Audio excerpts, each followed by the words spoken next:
Stephen Byers, a fourth-year science student, has been learning a lot lately. But his latest studies aren't limited to just physics and biology.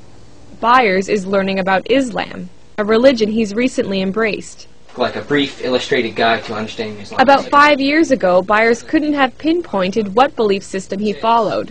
He was raised a Christian, but Byers remembers feeling let down by his faith when bad things happened in his life. I would always question, like, why would God do that to me, or my family, or my friends, it just didn't make sense to me. And then I got pretty angry. That was, like, the only time in my life where I was really angry about a lot of stuff. Now Byers is feeling more settled.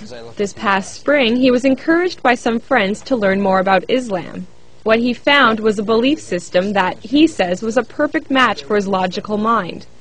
So in the summer, Byers spoke the Shahada, the testimony of faith that states Allah is the only God and Muhammad the last prophet of Islam. Once you say that line and you mean it in your heart and you're honest with yourself, you are a Muslim.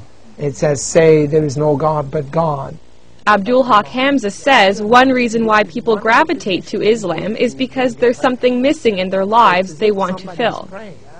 Hamza is a science professor at University of New Brunswick and also president of the Fredericton Islamic Association. He says Islam reminds people that they need to step away from the material world in order to find peace from within.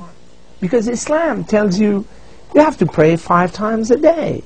So you have to disconnect yourself from that growing and fast-pacing life.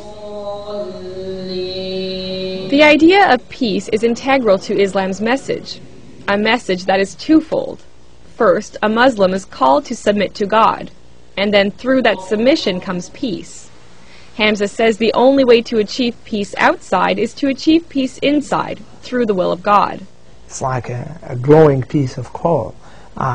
If you look at it when it's not lit, then it's just dark. When it's lit, then the darkness disappears. It's just a source of light. The other major duties that are required in Islam can strengthen a Muslim's commitment to God and to peace.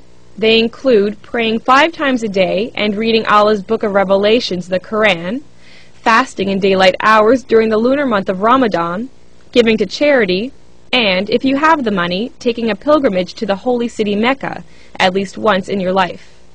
Byers hasn't been to Mecca yet, but he did take part in the fast of Ramadan for the first time. Not eating that period of the day teaches you discipline, and it just, I guess, knocks you down a step and makes you realize, what it is like for those people that can't eat. This was just one of many firsts for Byers, but he says that still it's been easy to adjust to this faith.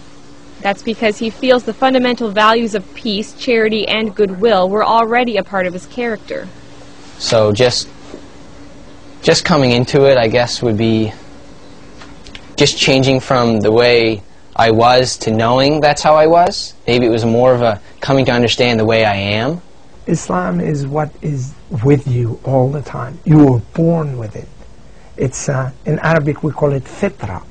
It's that which is part of you. They started walking the walk of Islam when they were ready for it. Byers says it's important for people to learn a bit about Islam, even if it's nothing more than to clear away misconceptions that peg Islam as a religion of terror. Byers says if people incorporate the goals and aims of Islam into their lives, like him, they might find some peace they didn't even know they were searching for. Sarah Trainer, CBC News, Fredericton.